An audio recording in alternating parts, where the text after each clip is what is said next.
Well, greetings and salutations, and welcome once again to the Newsman Weekly Podcast. Episode number, drumroll please, for a show, number 31. We began back in the warm summer days of 2024. It seems like a lifetime ago, at least 70 degrees ago. Hey, thanks once again to local country singer Luke Watson for crafting this show's theme song. Hey, and for fans of Luke, we are working to get him on the podcast. We'd like to have him come in, perform a few songs, tell us his story. I think that would be a great show. We can't wait to have Luke in here with us. All right, folks, can you feel it? The end of January is coming. We're on January 85th today, as you listen to this. The deep freeze is about to end. We're going to get temperatures into the 40s by next weekend. Unbelievable when you think of the below zero crap we've been seeing this month. You know, it is a weird, wild weather season when New Orleans, Louisiana, has more snow in January than Anchorage, Alaska. That is just too weird. Hey, and who knows what fresh hell February is going to bring? We don't know yet. But let's enjoy some warmer days when we can, and that's coming up in the next few days. Hey, today I'm once again joined by Zac Hiser, the executive producer of the Newsman Weekly. Good morning, Zac. How the hell are you? I'm good. Good. Morning. I got to believe you're in absolute panic fear of the complete collapse of your, I can't even say complete collapse, of your beloved Cleveland Cavaliers. Because it's not true. That's Three straight losses. What in the hell is going on in Cleveland? I think what happened was Trump got inaugurated, the planets aligned, they fired that CERN particle accelerator up again. We just jumped timelines, so we're back in 2021 Cavs basketball. The last three games, that's the only explanation. Seems like more early, like mid-70s Cavaliers basketball. Yeah, it's not great, but you know, I think you got to go through a little funk, and it's their low point of the year, and that's fine. I think teams are better off if they go through that and then figure it out. It's good to have some failure. What gives you confidence that they will bounce back? Well, I would probably say the 33 out of 37 games they won to start the season is okay. It's a good sample size. Let's face it, at this point, the best you can hope for is a play-in game with the Miami Heat. Stop. Jimmy Butler's still on suspension, probably. Yes, he is. Hey, also back with us today, and you just heard his voice blaring through my headphones. Knox Pages reporter Grant Ritchey, the show's official videographer for at least one more week. Richie, how was your weekend? Where were you, if anywhere? Give me a full report. I had a good weekend. Drove to Polaris on Saturday to watch this 3.5-hour epic called The Brutalist, starring Adrian Brody. It's if you're into the Oscars, it's nominated for, I think, 10. So that's why you went to see it, isn't it? Yeah.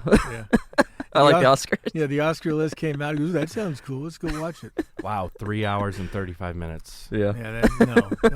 Does it have an intermission? Yeah, it has a 15-minute intermission. Does it really? Yeah, which is baked into the old school. Baked into the runtime. So. Yeah, first time I ran in one of those, it was the movie Reds back in the 80s. I think Warren Beatty, and it actually was so long it had an intermission, and I didn't really understand why at the time, but now at age 63, I completely understand why movies need intermissions. I think they all should. Yeah.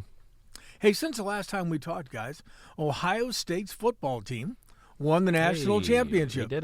We did it. Knocked off Notre Dame in the finals in the title game down in Texas. It's just a few weeks ago on this podcast we were talking a little college football, and we were all talking about Ryan Day's job security, and we said that if they make a run, it would be pretty impressive, and they did. They did. January football.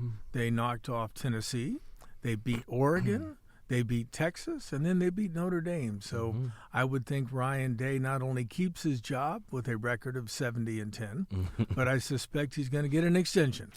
I suspect you're probably right. Even though his defensive coordinator yesterday accepted the defensive coordinator job at Penn State. That was a little bizarre. Well, not for a salary, a 3-year contract that averages $3.1 million a year. That's So he's getting a significant pay raise? Yes, I would assume so. Otherwise, why would you be leaving? I guess it's not even a lateral move. I would say it's a downgrade, so I hope he's getting more money. Well, James Franklin needs somebody. But, hey, the other cool football news of the weekend, I can completely ignore the Super Bowl in 2 weeks because I do not like the Kansas City Chiefs, Yeah. and I do not like the Philadelphia Eagles. So I can simply root for me to find something else to do that night. Yeah, I think a lot of America's with you. We saw this matchup a few years ago.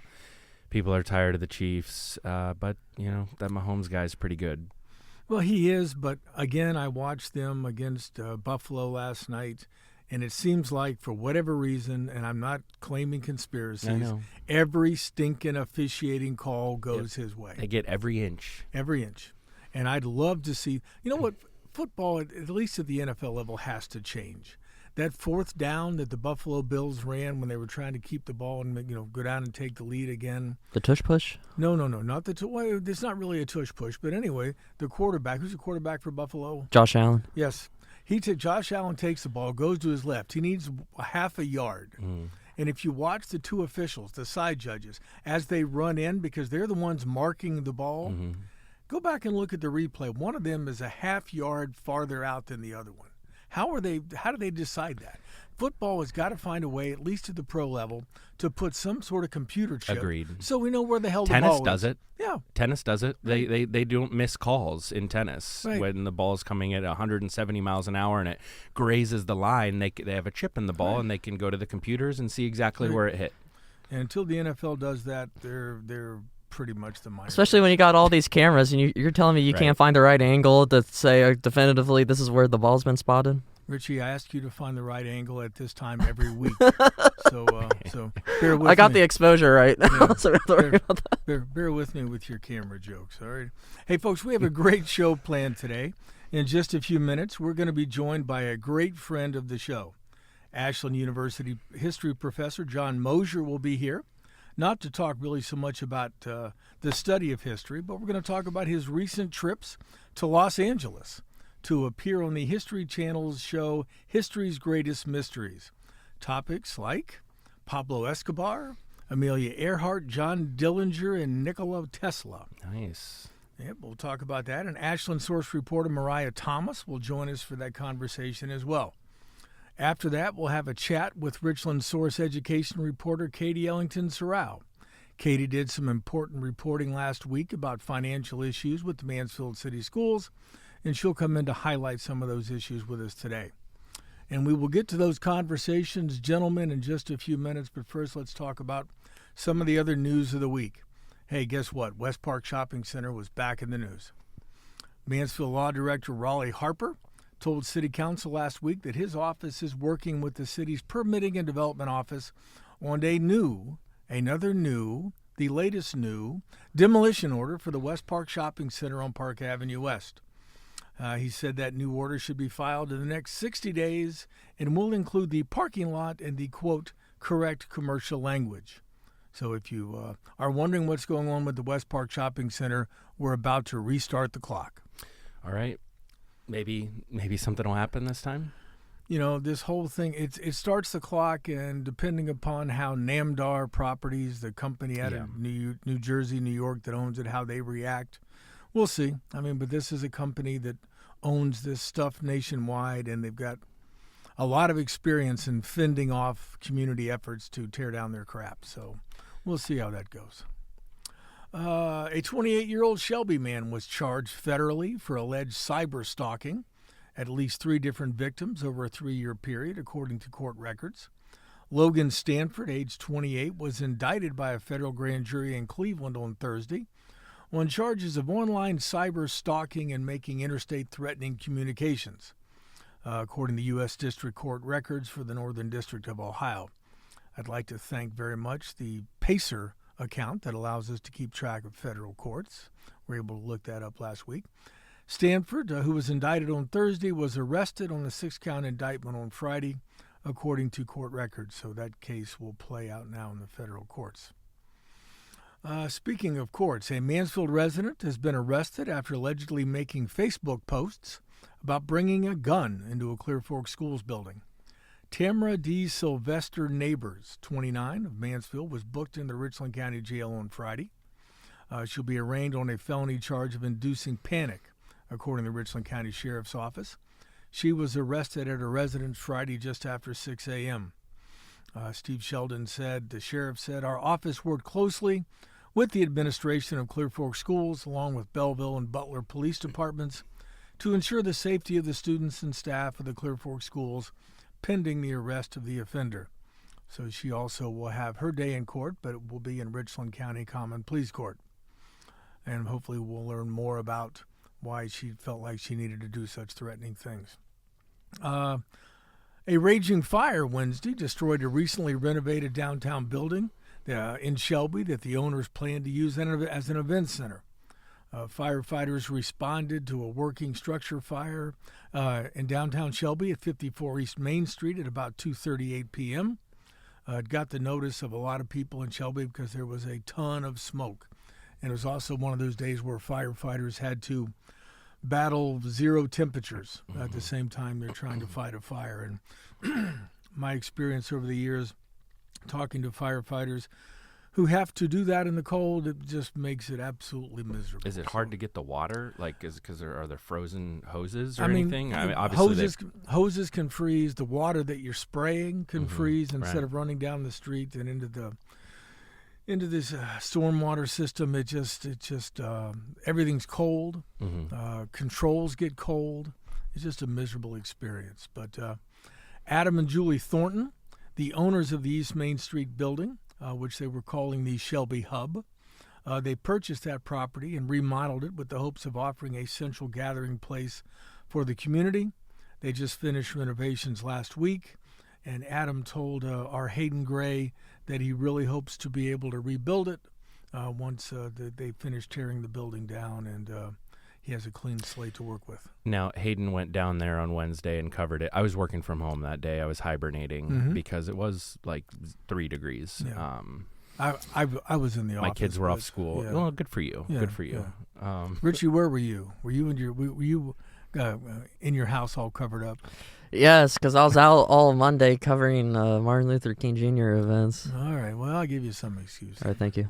But Hayden went out, and he went out and he didn't have the proper attire. Am I correct on that? Yeah, I did offer some advice. If you're a newspaper or a media member and they're during the winter months, you better keep, even if you don't have them with you normally, keep extra gloves, extra hats, extra coats, boots. Have those in your car because you don't know. And, it's always better to need it and not have it than have it and not. Oh, I said that backwards. It's better to have it and not need it than need it and not have it. Correct. So, yeah, I talked to him a few times on the phone.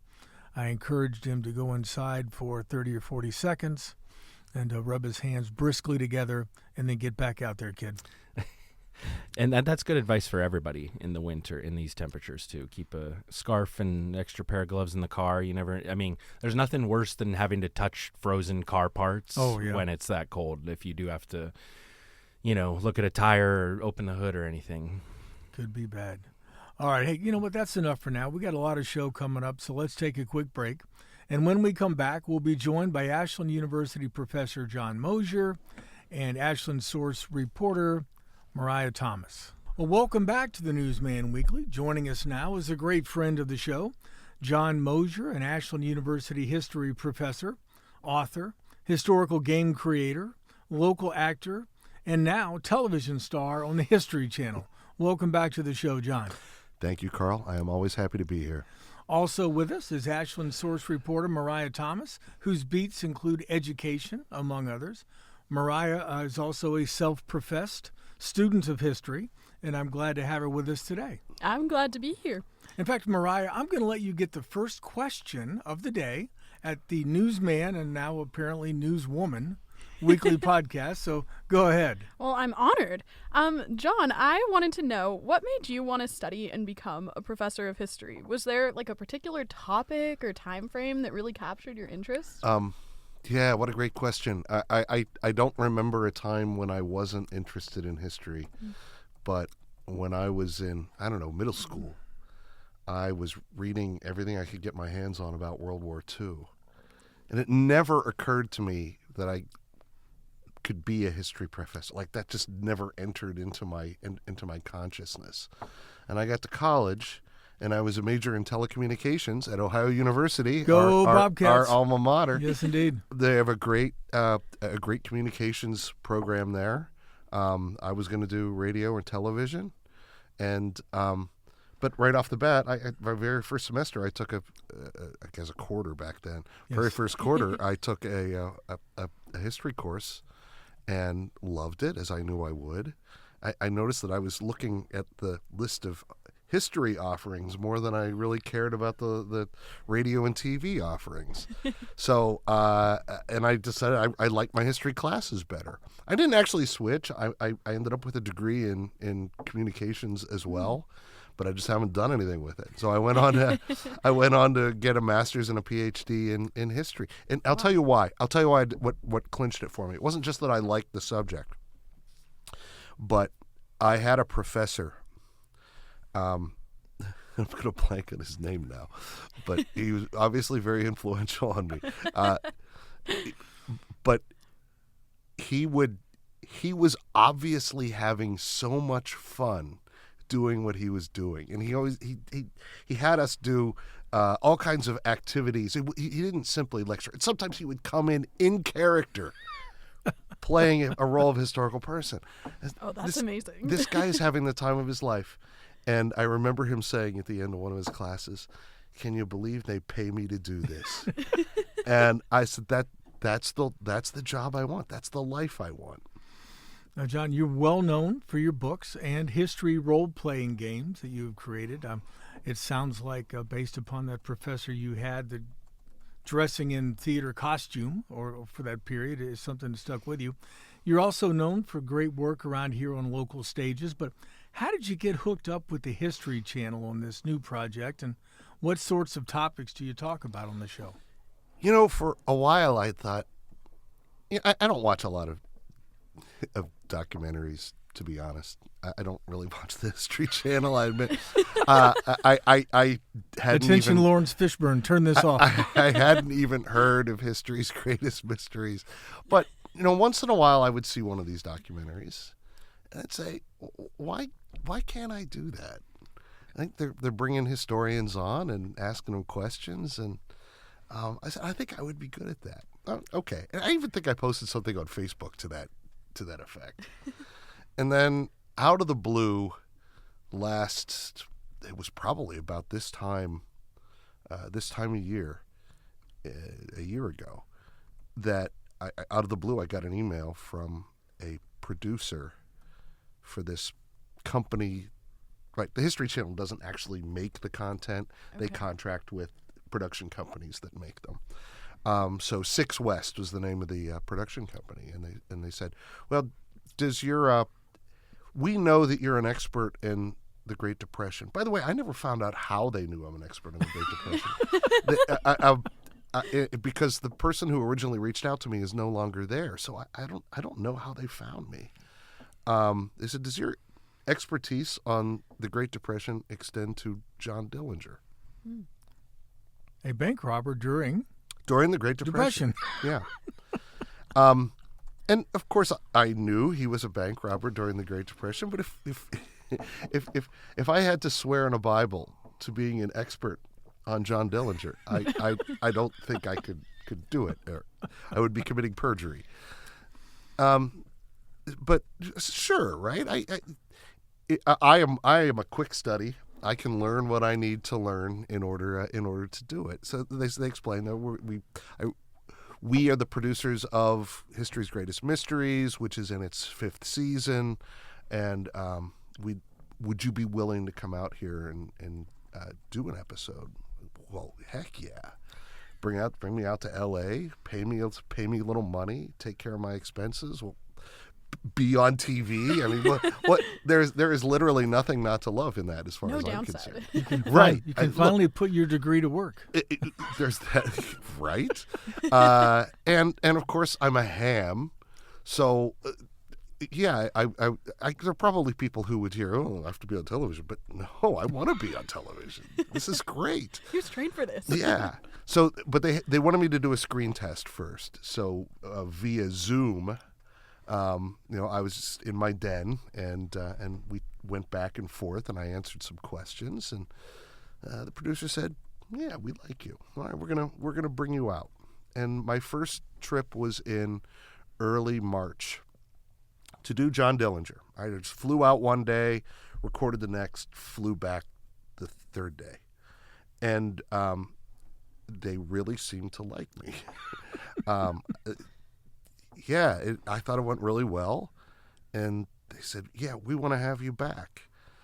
So a month or two later, I went back out to do 2 episodes, one on Pablo Escobar and one on Amelia Earhart. And while I was there, they said, well, we just had somebody cancel. Could we get you to stay an extra half day and do an episode on the Franklin expedition? Okay. I mean, we're starting to get a little bit farther outside of my I might need 15 minutes here. Give me a second. Yeah. Let me study up. But it worked fine. So I ended up flying home on a red eye for that trip, and then they brought me out again to do Nikola Tesla, and what were the other ones? Oh, Mysteries of the Old Testament. Wow. Now we go. Old Testament, and the Sphinx was the other one. As a good Roman Catholic, Mysteries of the Old Testament, that was in your wheelhouse. Yeah. Well, okay. So yeah, I just went out there and they asked me questions, and I tried my best to answer those questions on the basis of my knowledge of the subjects. Wow. And somehow it worked. Well, I was going to say that's a really wide variety, and I was actually going to ask you how they decided what topics you would be talking about, but it sounds like it was kind of just a keep going with the flow situation almost. Yeah. I to be honest, I think it was it's my personality more than my brain that they were that they're interested in. Cuz look, I'm sure they could find for any of these topics someone who has devoted their career to studying them. Mm-hmm. But what are they going to be like in front of a camera? Right. Very fair. We all have had experience with professors who have the personality of a tree stump, and so there it is. I'm not a genius.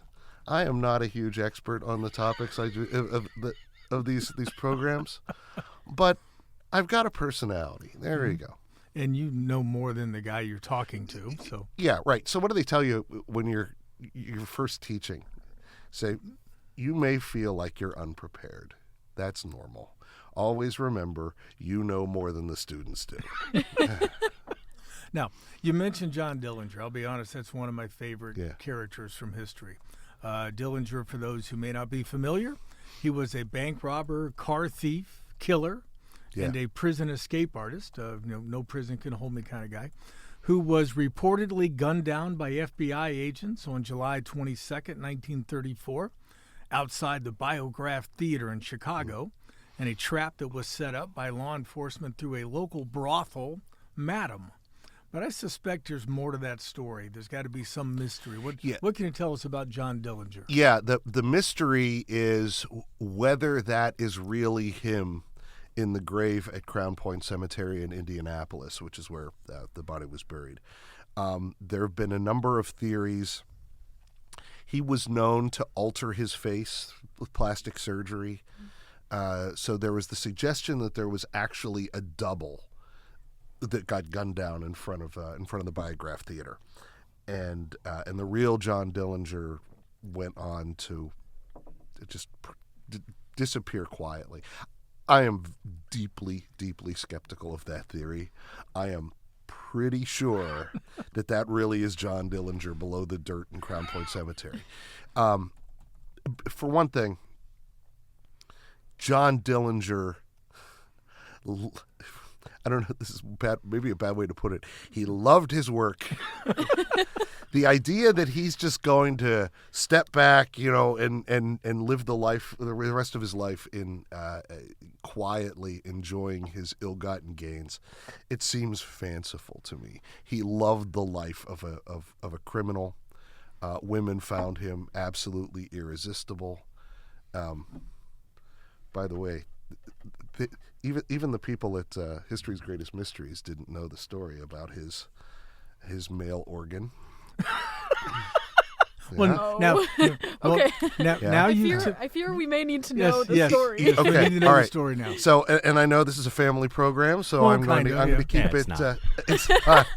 So, which terms can I use? The appropriate male, the term is, I believe, is penis. Penis. I think that is the appendage. How about schlong? I know. We're not going to do that. It's simply the German word, Yes. really. Well, it's the German word for snake. Okay, so the legend is when they first contacted me about the mystery. Is this the mystery? No, it ended up being who was in his grave. Well, that's boring. According to the legend, during his autopsy, they pulled away the sheet, and there were a room full of people for this because this is a big deal, right? He was public enemy number one. Huge, massive manhunt to get him. In a way, the modern FBI was made in the chase for John Dillinger. Not just Dillinger, but this was the golden age of the bank robbery. Pretty Boy Floyd. Pretty Boy Floyd. Was it Al Capone? All these. Capone Around was not a bank robber. But certainly one of the leading mobsters of the age. So there's a room full of people to observe the autopsy, and the story is a gasp went up from the crowd because of the sheer size of this guy's member, and moreover, there is a story that it was cut off as part of the autopsy, and to this day is in a jar somewhere at some museum of medical At the oddities. Smithsonian. Oh my It's at the gosh. Smithsonian. I did just Google John Dillinger penis. Oh, thanks. So, No, that's going to set the show back right there. HR would like a word. There is no truth to the story, unfortunately. But I kind of see how the story could have gotten started, because if you look at pictures of the guy, he seems like a guy who would have a big penis. He looks at the camera with this kind of half smile and a sneer. Yeah, the ladies probably love that. So that's the story of John I'm seeing a Dillinger's. photo right now, and that is he does have quite a look. Okay. He's a character. I don't think that. Yeah. Seriously, Yeah. look at that. He doesn't look like Johnny Depp at all, though. No, right. Yes, I did just watch, in preparation for today's show, I did watch Public Enemy again over the weekend just to see Johnny Depp play John Dillinger. One of his last bank hits was in Galleon, which is very close to here. Wow. Mm-hmm. Yep. I didn't realize I think that. it was his second to last. Well, Well, Mariah, was gonna say. we're going to shift gears. Shifting gears. We're going to go away from John Dillinger and his enormous member and talk about something else. Please go ahead. talk about Amelia Earhart. Okay. I love the story of Amelia Earhart. Yeah. But I need to know your professional opinion on what happened there. Personally, I'll tell you, I like to believe that she somehow survived her plane's crash. But am I right? Am I wrong? I doubt it. It seems pretty likely that just recently they have found her plane.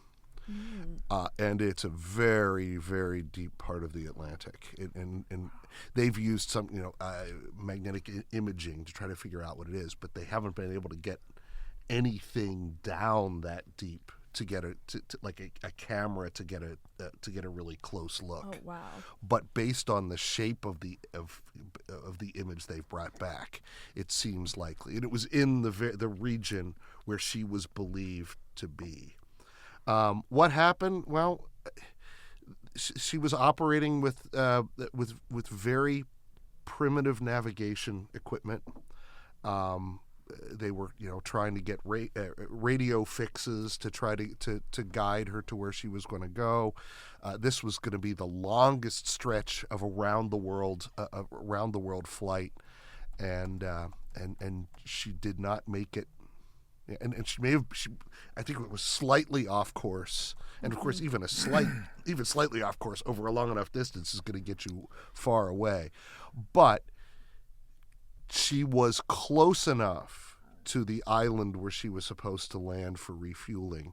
That's why they think it was this plane. It was in the same general region. So I don't see how she could have survived it. Planes like that would have taken on water so even if she survived the initial impact, the plane would have taken on water very quickly and gone down. Oh my gosh. Well, I just remember hearing about that story, like even as a little kid. It's just one of those ones that I feel like it sticks with people. Yeah. Yeah, she was really an inspiring character in the 1930s, especially for women, right? Mm-hmm.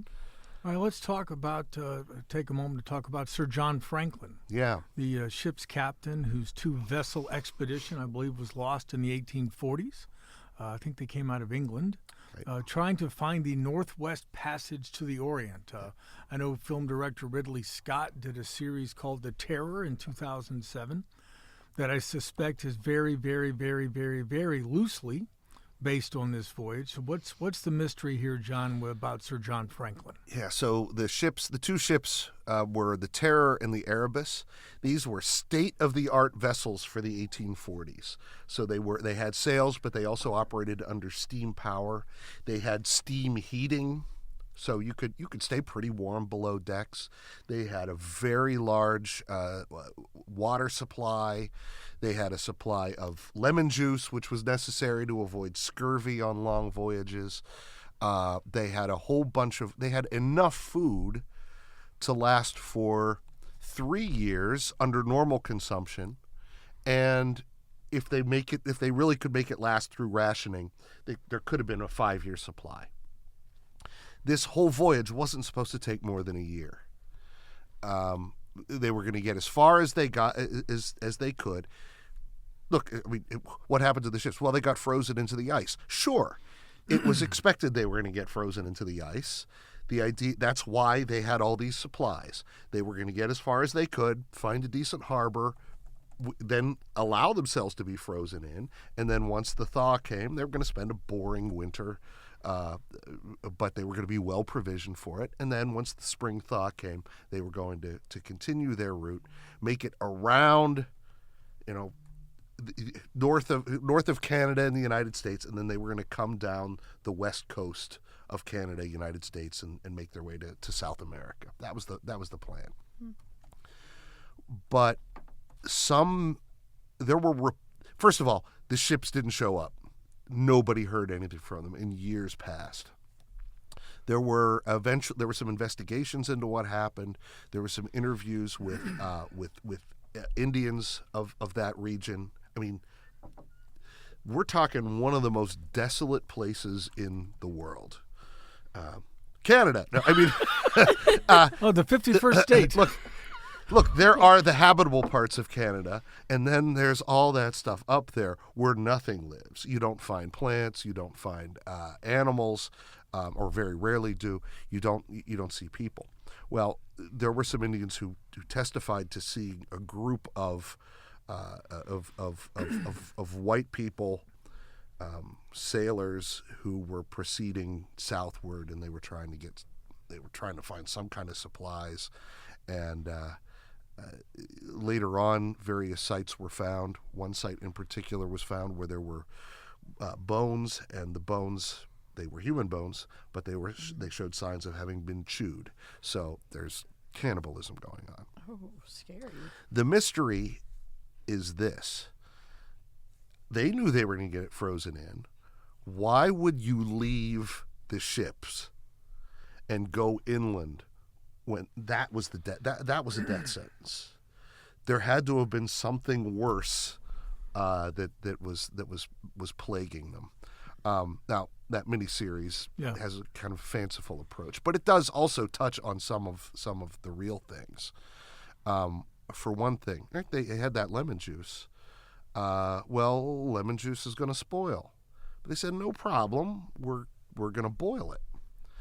The thing is, if you boil the juice, the vitamins are going to be leached out of it, and that's what keeps you from getting scurvy. So they were probably suffering from scurvy. Another concern. The planning was very rapid for this, and they contracted with a company to can meat for them. And that was going to be their main source of food, all these cans of meat. Well, canning was still in its infancy at this time, and this company had to produce a massive amount of food for this voyage in a short period of time. The way that this food was canned was was soldering, and the solder used lead. And some cans were found in one of these expeditions to find out what happened. Some locations where they were reported to have been, they left piles of cans. They looked at those cans, and they were very shoddily put together. Lead easily could have leached into the food. Also, the water system that provided fresh water to everybody in there, well, there was lead pipes. So they were showing signs of that are consistent with lead poisoning, which would have been delusions, for one thing, that might have caused them to leave the ship, or starvation. Right? They said, we can't eat this stuff anymore, right? So we have to try to forage for food, and that wouldn't have gone well. Did they ever find the ships themselves? Yes. Okay. Yes. Less than 20 years ago, the ships were discovered.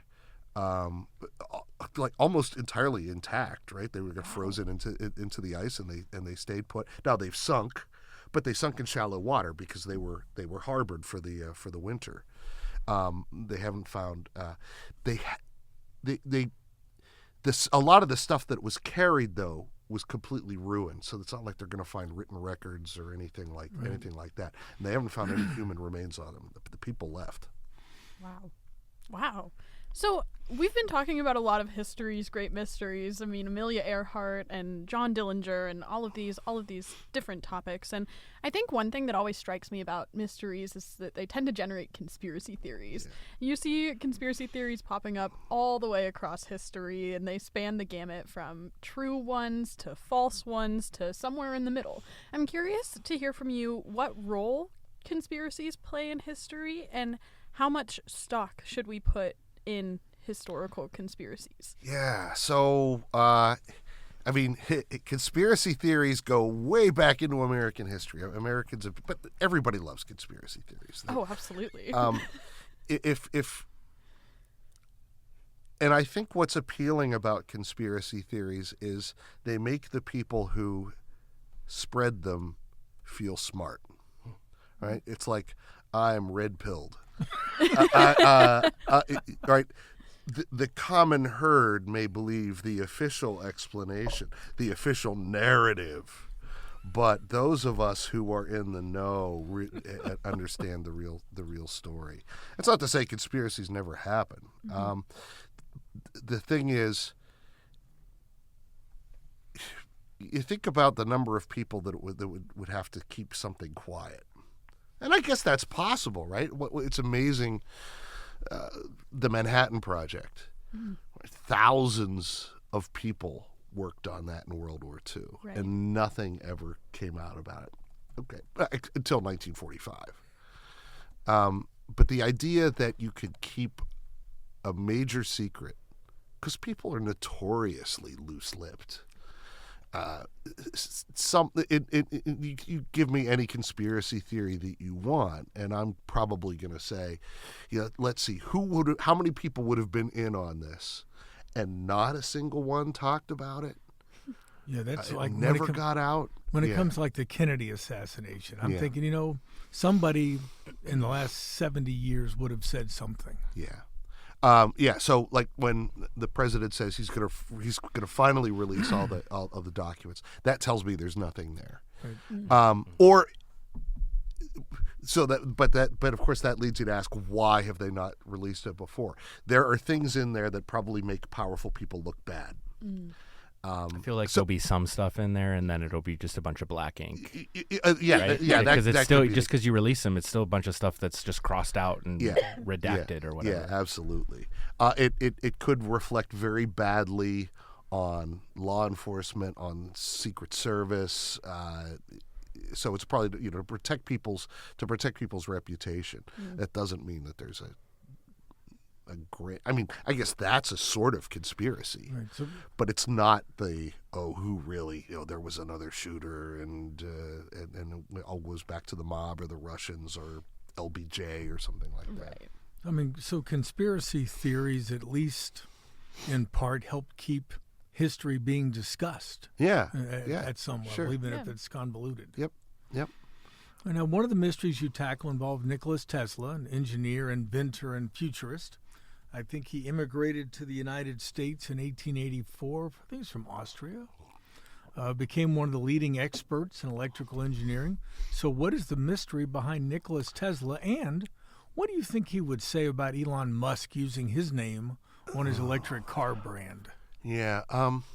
Tesla was brilliant, but he was also kind of a kook who gravitated to conspiracy theories, by the way.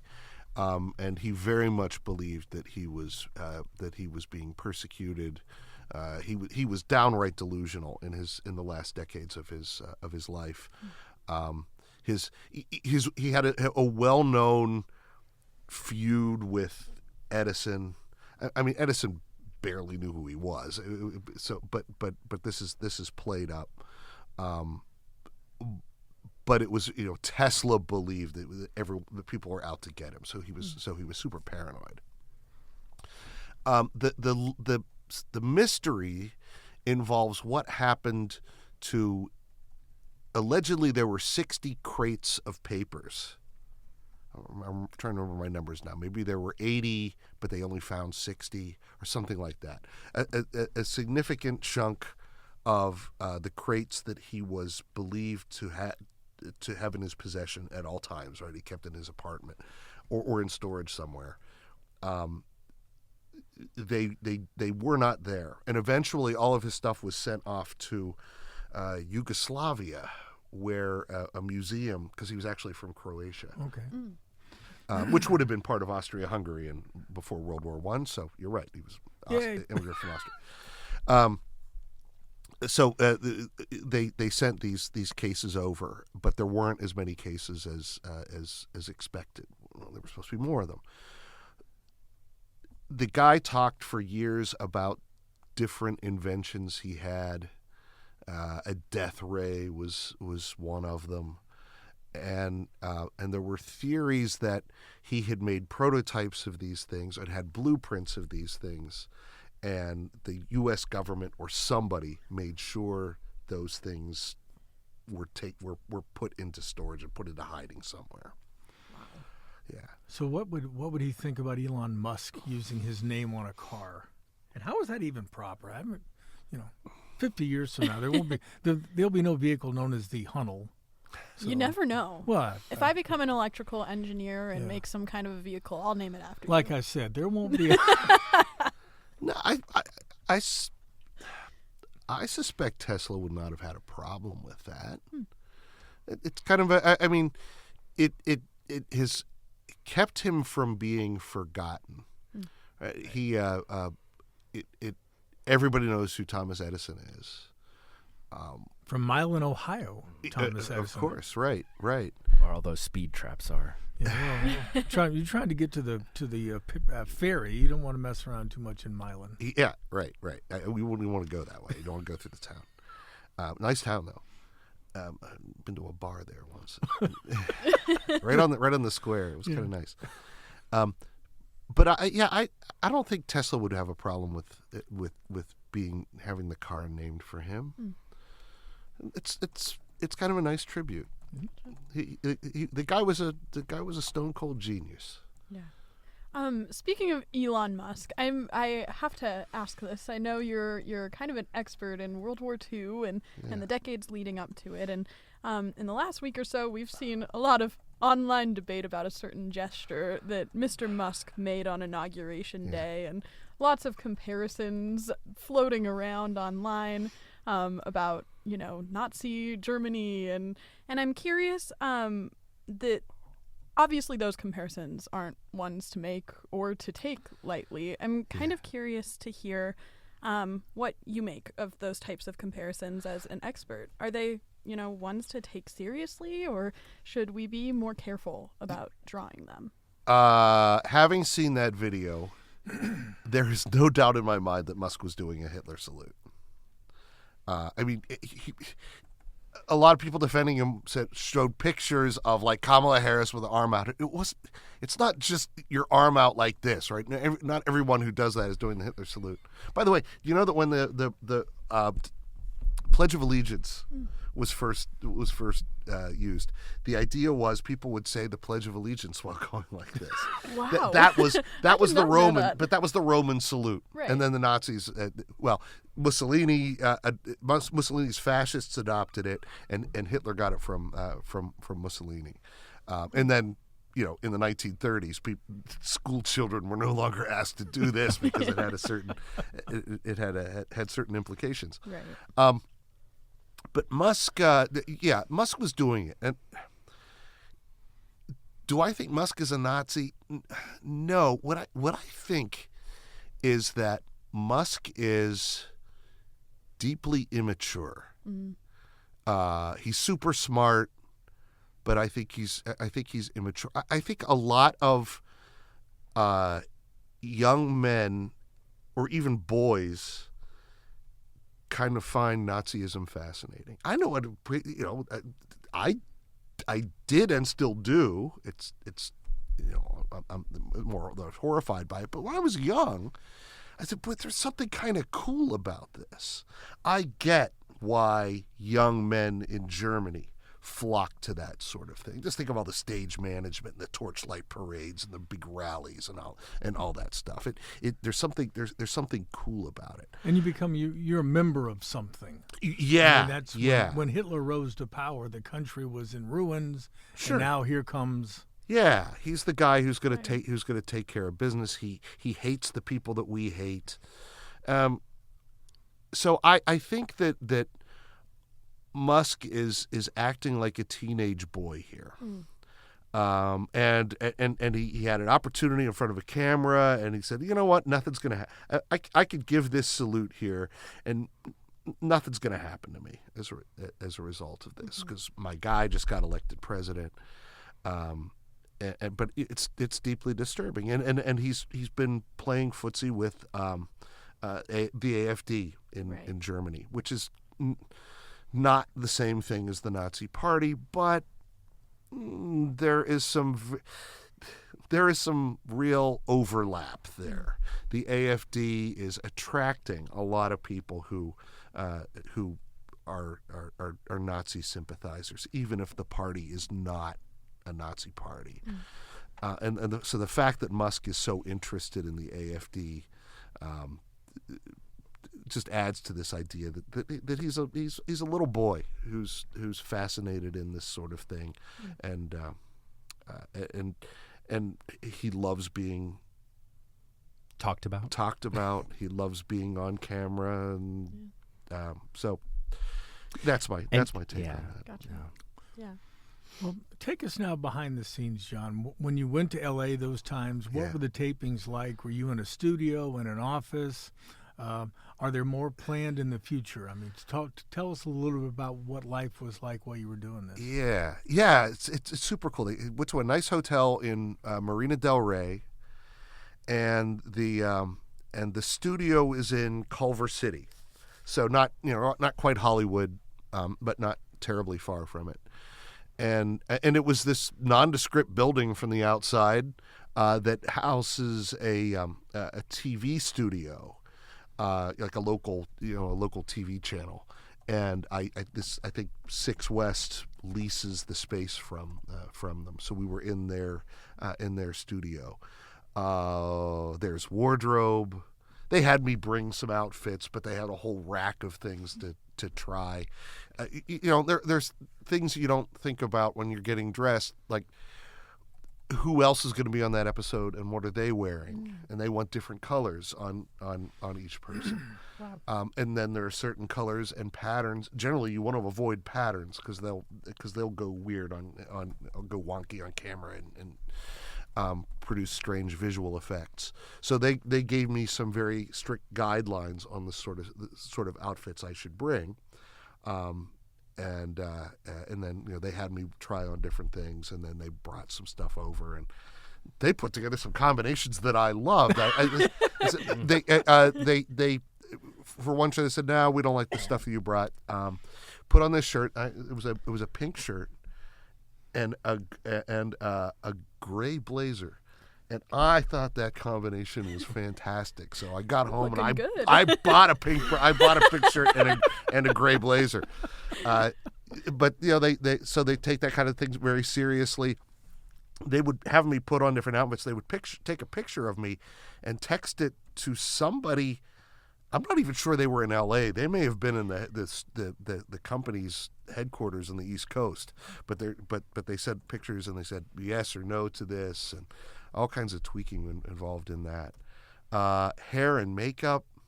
I've never had my hair. It was like they did me. They didn't give me a haircut or anything like that. But they're putting stuff in position. They're putting a little bit of powder on so I don't shine. And everyone is so nice. I felt like royalty. Well, you were the talent. you got to take care of the talent. Absolutely. Yeah, which is why I will keep going back as long as they want me. Now, the new season, I think it's season 6. Yeah. Of History's Greatest Mysteries starts, I think, Monday evening at 9. Yeah, on the the first Channel. episode is tonight. But I think the first episode that you're in is February 3rd. Right. That's episode 2. Now, what will that show cover? Is that the Dillinger? No, that's the Franklin expedition. Okay, so that'll be. Those are the only 2 episodes that have been announced yet for season 6. I every few days I keep checking to see if more have been added, but I'm in 7 episodes this season, and they've already talked to me about coming out and doing a couple more. So we're talking about my availability and when I might go. Nice. Very exciting. Now, in terms of, what was I going to ask? That was a very good question. Mariah, go ahead. I'm going to think of what I was about to ask. So I was wondering. So I don't know actually if I have any more questions. I think that we did our job, Carl. We asked them all. What didn't we ask you about Did we that you think would make an interesting story to end with today? Boy, I should have saved the Dillinger penis part until now.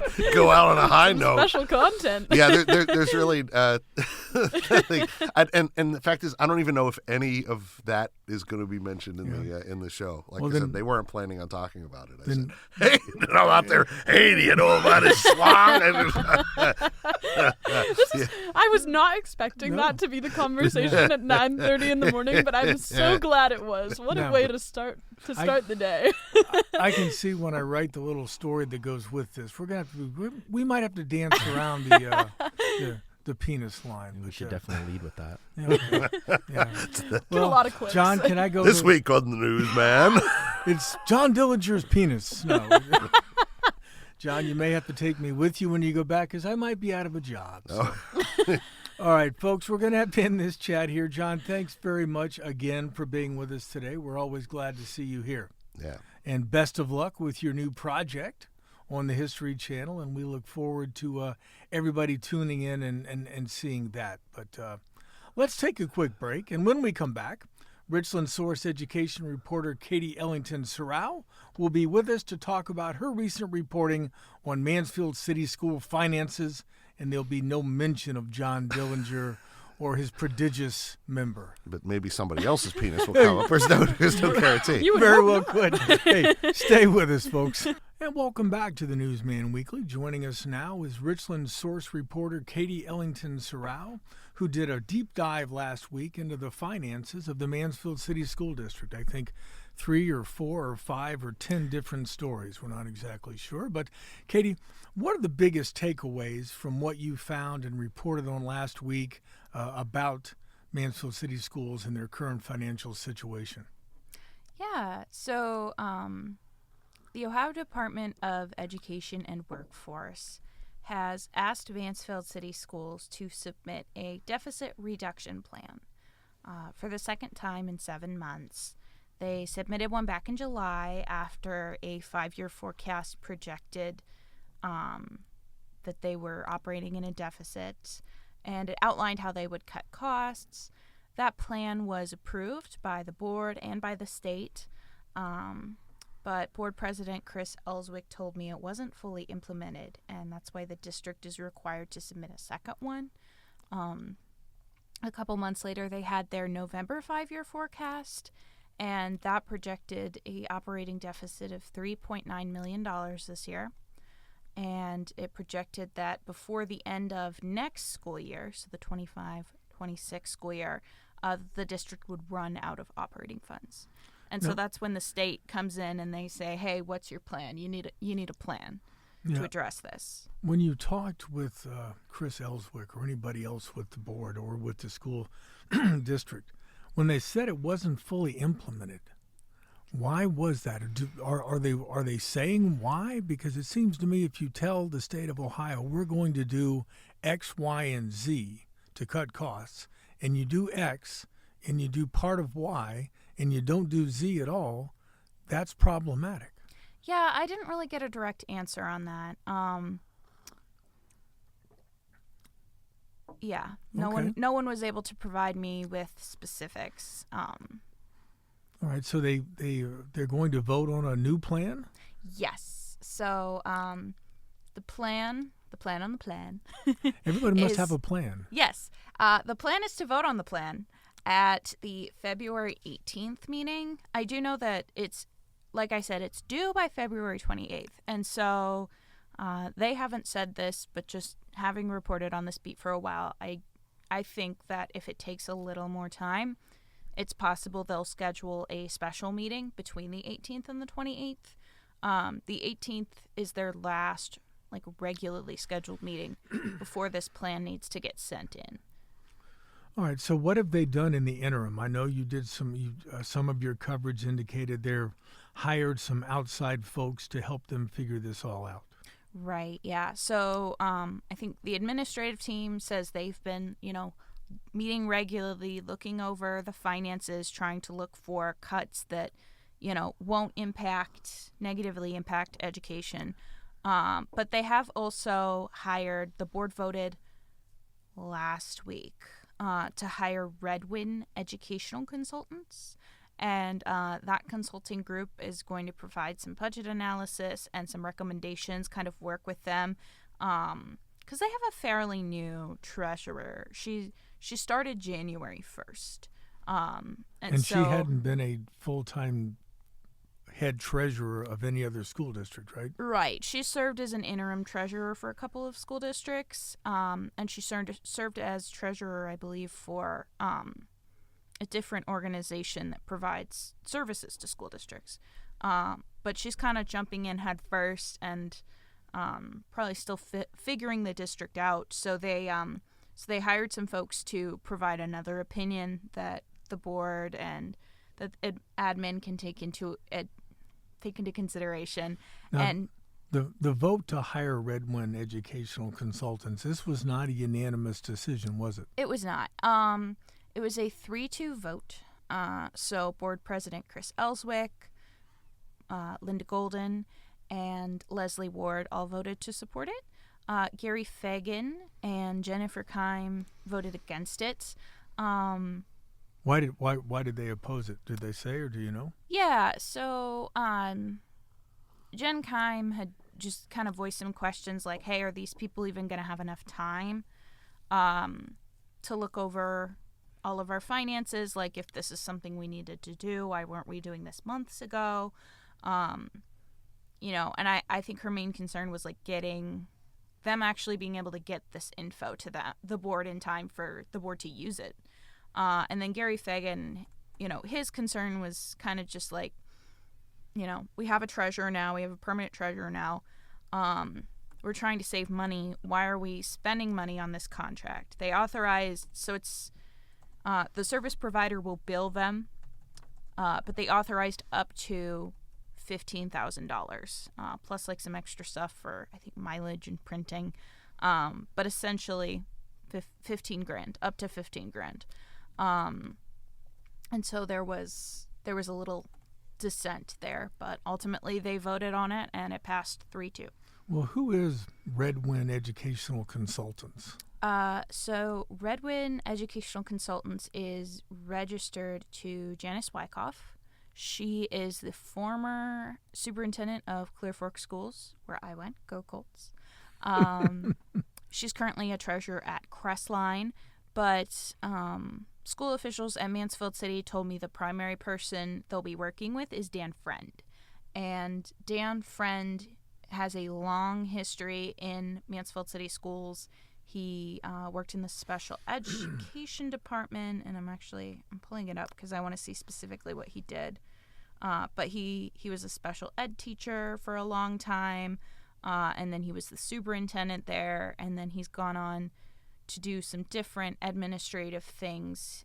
He was superintendent at Clear Fork. He was superintendent at Highland. I believe he had a stint at Lucas as well. So very well respected in the local education world and well known in the education world here. Now, one of the things I saw that you reported, and to be honest with you, is one of the more unusual things I've seen. A labor leader, Brad Strong, president of the Mansfield School Employee Association, issued a pretty strong letter that he said, I believe, was signed by all of the leadership of the union. He accused the district of overspending for years and not responding to warning signs earlier about the district's financial status. And then one of the things that really jumped out at me was he said that the state has concluded that Mansfield City Schools is overstaffed by 42 teachers. And he didn't argue that point. He also pointed out the district, according to the state, has too many administrators, and that the district insisted they have too many administrators, and those should be reduced as well. So what is going on there? I don't think I've ever heard a union leader suggest reductions voluntarily among his own members. Yeah, that was a little shocking for sure. So to clarify, Brad Strong did tell me that the state claims that they are overstaffed by 42 teachers. He later, said in conversations with me, like, I don't think we're quite that overstaffed. Like, I don't know that we need to cut 42 teachers, but we are overstaffed, and we have been for a long time. And that's largely based on enrollment when they say, how many teachers you need per number of students. So as enrollment has declined, the staffing level hasn't declined at an appropriate level according to the state. Right. And one term that you'll hear educational leaders use a lot, and I don't know, maybe business people use this too, is right sizing. So I used to work for Gannett and Thompson newspapers. I can tell you all about right sizing. Oh, yeah. So it's just like we need the right number of teachers, of personnel, and as district enrollment goes down, unfortunately, teacher counts should go down too if you want a sustainable district and a sustainable budget. So Mr. Strong sent out a letter, and it outlined cuts that the union leadership, which is a 9-member elected group among the union, that they recommended, and it included both teacher cuts and a lengthy list of administrator cuts, which, to my knowledge, the state has not come in and said, you have too many administrators. That's not to say that they do or don't. Just I don't think the state has given them any kind of recommendation on that yet. So what's the next step? What are you going to be reporting on next? Well, I'll definitely be watching. I'll definitely be going to board meetings, watching for future discussions on this. When Red Win submits its recommendations, I hope to get a copy of that. When they submit their plan to the state, I hope to get a copy of that. And then, of course, looking a little further down the road, will be the 5-year forecast again in May. So twice a year, the state requires treasurers to look at the numbers and kind of predict what their expenditures and their revenues will be and where their baseline will be. Do they have money in the bank at the end of the school year? Things like that. And that's kind of what triggers, if the state comes in and says, hey, what's your plan? It's because they've looked at your 5-year forecast and they don't love what they see. Yeah. So watching those kinds of things. Well, what can the state do? I mean, obviously, from a city standpoint, I've covered it when the city a decade ago or more went into fiscal emergency. What happens with a school district if the state doesn't believe that its financial plan is sound? Yeah, so there are different levels of financial oversight that a school district can be put under by the Ohio Department of Education. And they kind of come with different consequences. Sounds a little extreme, but caution and watch, I think mostly like the state's just kind of watching you. They may require check-ins and reports and meetings. Fiscal emergency is what you were referring to when the state actually comes in and kind of takes over operations. That I don't think happens. Like you go into watch or you go into caution first. You don't go straight into fiscal emergency. And it should be noted that right now the school district is not under any of those things. No watch, no caution. It is not under caution. It is not under watch. It is certainly not under emergency. But there was the interim treasurer before Tammy Hunnell, the current treasurer, was hired. She did say that she expected the district to go into fiscal watch. Hopefully they can come up with a way to reduce expenditures so that that's not necessary. Has there been any discussion? I know there was a tax issue on the ballot last November. It did not pass. Has there been any discussion among the board or at board meetings whether they're going to try again in the May primary, or will they wait again until November, or what's the status on seeking new money? I haven't heard any specific discussions at board meetings on that. It wouldn't surprise me if they eventually do put a levy back on the ballot, but I don't think it is an immediate priority. I think right-sizing and kind of handling this report that the state's requiring of them, those are more immediate priorities at this point. I can't speak for the school district, but that seems to be what I've observed. Very good.